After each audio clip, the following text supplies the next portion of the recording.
Olá, pessoal, que Deus abençoe a sua vida e a sua casa. Voltamos hoje com vocês para darmos a continuação da nossa reflexão do livro de Atos. E nós paramos no livro de Atos, capítulo 11. Estamos no capítulo 11, terminamos o capítulo 10. E eu tenho a certeza que você que tem acompanhado sabe que está sendo bastante edificante para as nossas vidas. E hoje nós iremos falar a respeito da defesa de Pedro. Se você tem a sua Bíblia, pega ela aí agora. Vamos juntos aqui fazermos essa reflexão. Diz assim a palavra de Deus, Atos 11. A defesa de Pedro em Jerusalém.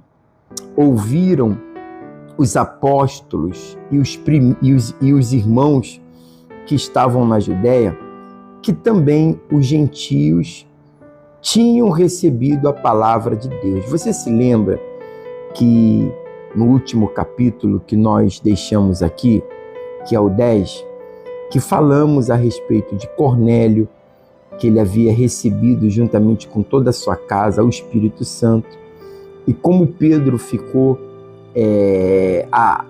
abismado, ficou assim espantado, porque ele pensava que a promessa do Espírito Santo era apenas para os judeus. E ele viu que Deus escolheu a todos. Ele teve o entendimento naquela visão dos animais que descia do céu, que o Senhor falou com ele, que não era para que ele viesse considerar imundo o que Deus santificou, e Deus mostrou para ele que os gentios também eram um povo escolhido de Deus.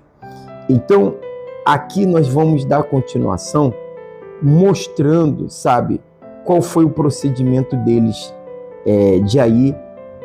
daí em adiante. Aí diz assim, e subindo Pedro a Jerusalém, discutiam com ele os que eram judeus, seguidores de Jesus, dizendo, entraste na casa de homens incircuncisos e comeste com eles. Pedro, porém, começou a contar-lhes ordenadamente, dizendo, estava eu orando na cidade de Jope, quando tive, num arrebatamento dos sentidos, uma visão. Vi um objeto como um grande lençol que descia do céu, que vinha até perto de mim. Fixando nele os olhos, vi animais da terra, quadrúpedes, selvagens e répteis e aves do céu. Ouvi também uma voz que me dizia, levanta-te, Pedro, mata e come.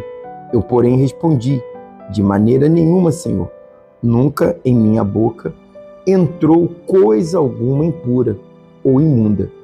A voz, porém, respondeu-me do céu pela segunda vez, não chames tu impuro ao que Deus purificou. Aconteceu isso 3 vezes, e então tudo voltou a recolher-se no céu. Na mesma hora, pararam junto da casa em que estávamos 3 homens que me foram enviados de Cesareia. Disse-me o Espírito que fosse com eles e nada duvidasse.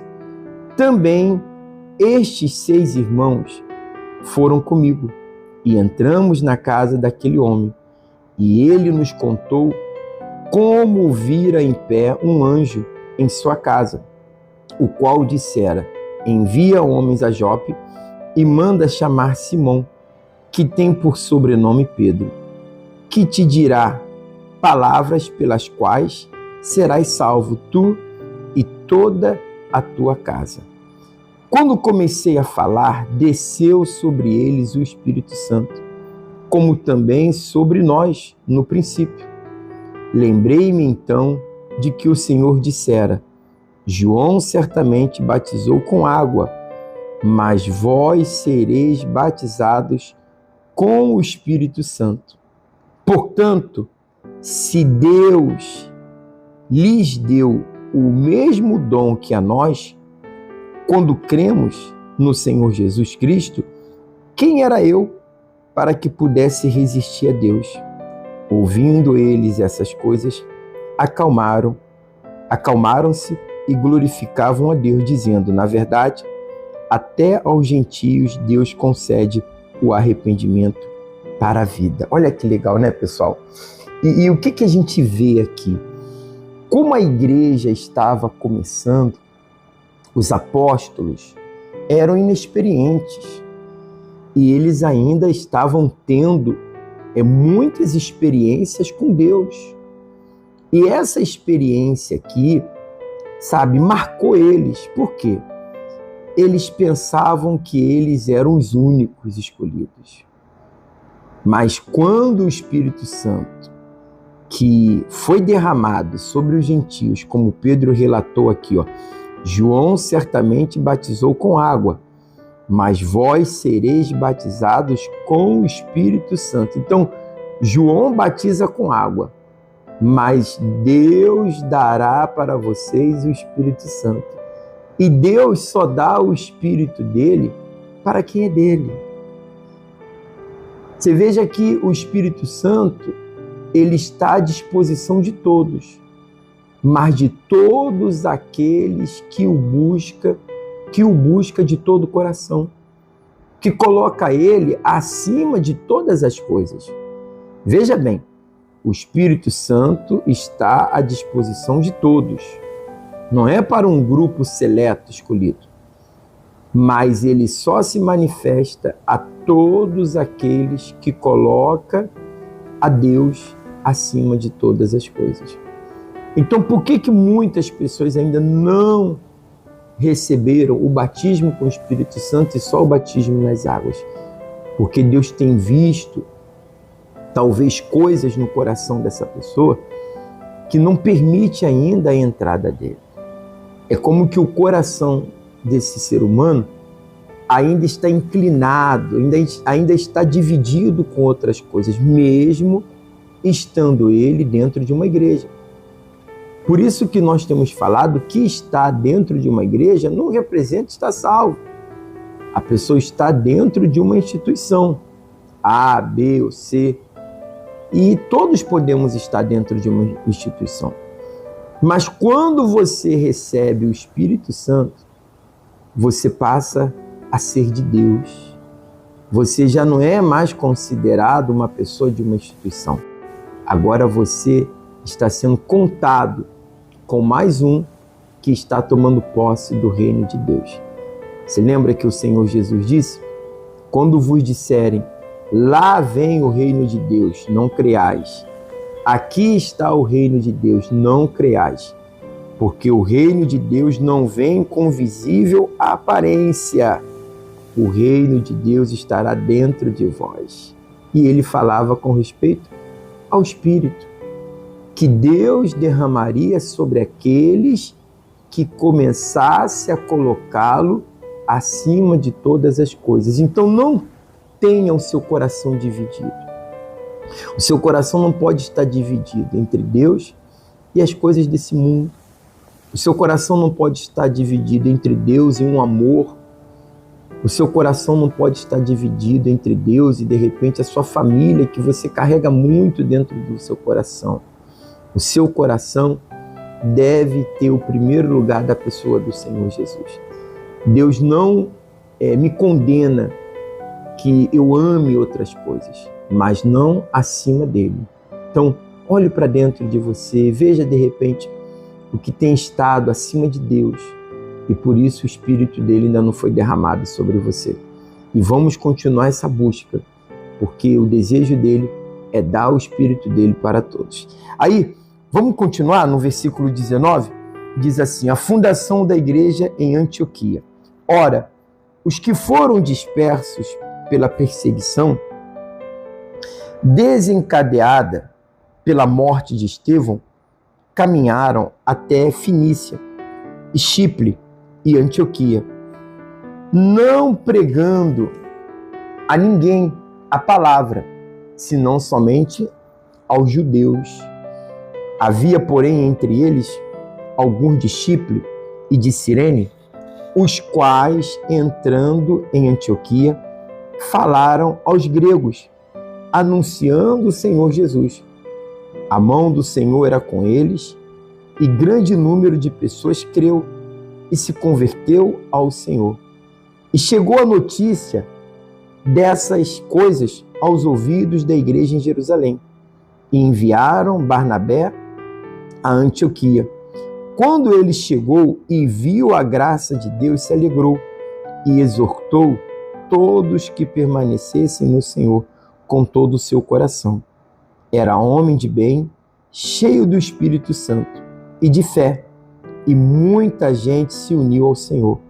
Partiu então Barnabé para Tarso, à procura de Saulo, e tendo achado, levou-o para Antioquia.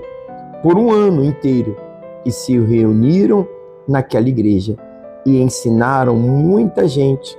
E Antioquia, os discípulos em Antioquia, e os discípulos, pela primeira vez, foram chamados cristãos. Olha que legal, né, pessoal? Como a palavra de Deus foi crescendo, e vemos claramente que foi devido aos apóstolos que foram dispersos, e eles então antes não pregavam a que não fosse judeus, e depois eles começaram a levar a palavra aos gregos, aos gentios. Por isso, pessoal, olha só, deixa eu te falar uma coisa muito importante. Tem um ditado que diz que quem vê cara não vê coração. Você imagine, naquela época, os apóstolos, vamos nos colocar na condição deles, eles olhavam para pessoas que não eram judeu e diziam: esse aí não quer não, esse aí não vai aceitar, esse aí não é um escolhido do Senhor. Só que não sou eu, ou não é a senhora, que temos que olhar para ninguém e dizer quem é escolhido de Deus ou não. Porque quem escolhe não somos nós, mas é Deus que escolhe as pessoas.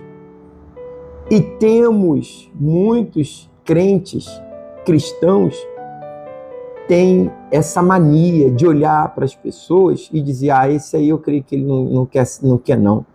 Meu amigo, temos que fazer como fez aqui os primeiros apóstolos. Prega a palavra. Não importa se a pessoa ela tem uma cara feia ou uma cara bonita, não importa a cor, não importa, sabe, o crédulo, importa que você pregue a palavra de Deus. E no momento que você prega a palavra de Deus, a palavra vai tocar nos corações. Eu me lembro que uma vez eu estava fazendo uma evangelização em um bairro onde era uma comunidade. E chegando ali naquele lugar, havia umas pessoas ali do movimento, e uma determinada pessoa falou assim para mim: pastor, não vamos por ali não, porque ali está um pessoal ali do movimento. E aí eu falei: não, que isso? Eles é que estão precisando ser evangelizados. Você está com medo? Não, que isso, pastor? Eu também estou com medo não. Então vamos lá, rapidinho. Meu amigo, tudo bom? Boa tarde. Como é que estão os senhores aí? Tudo bem? Tudo bem? Vocês se importam um momentinho só para eu dar aqui um jornalzinho da igreja? Tá aqui um convite para vocês participarem de um culto. Olha, vai ter a reunião assim, assado. E aquelas pessoas ali, eu me lembro que tinha até pessoas de familiares da igreja. Então, nós não podemos ficar olhando para a aparência de ninguém, porque nós temos que semear a palavra, e no momento que nós semearmos a palavra, Deus vai tocar naqueles corações e eles vão se converter ao Senhor. Porque não foi Pedro, não foi Barnabé, não foi Filipe que convenceu ninguém. Foi o Espírito Santo que tocou nos corações a qual a palavra foi pregada. Então a nossa missão é pregar a palavra.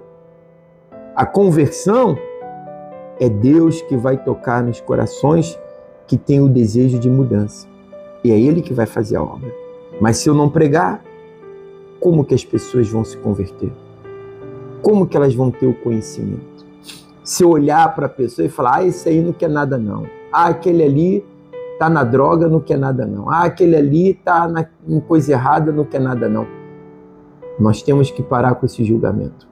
A Bíblia disse que Deus veio não para os sãos, mas para os pecadores, Paulo fala, do qual nós fomos também chamados. Nós um tempo atrás vivíamos uma vida de pecado e a palavra chegou até nós e Deus nos chamou. E agora Deus quer, através de nós, fazer que chegue a outros também. Amém, gente?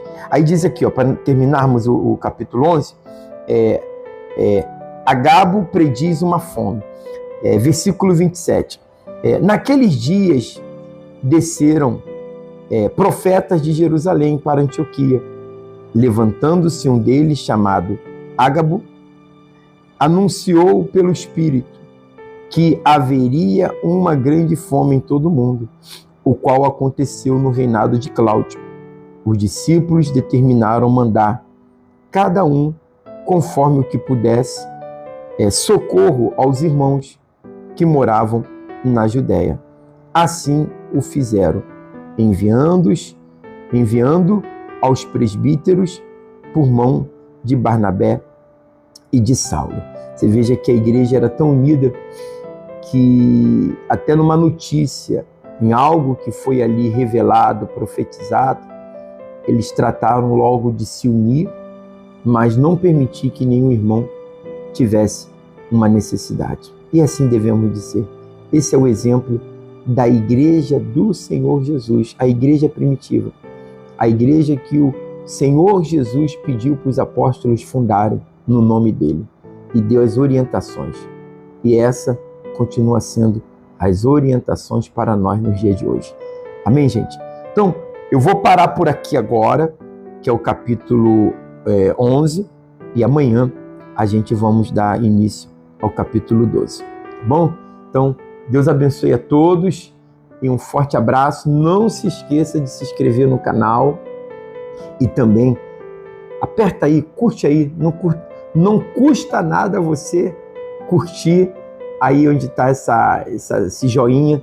Dá aí o joinha, curte aí para que seja relevante e o YouTube venha enviar para outras pessoas, tá? E pode fazer um comentário dizendo o que você está achando, se você está gostando, se está lhe ajudando em algo e até mesmo algo que não falamos, que você viu importante. Vamos aprender um com os outros. Um abraço, tá, pessoal? Deus abençoe a todos. Até amanhã.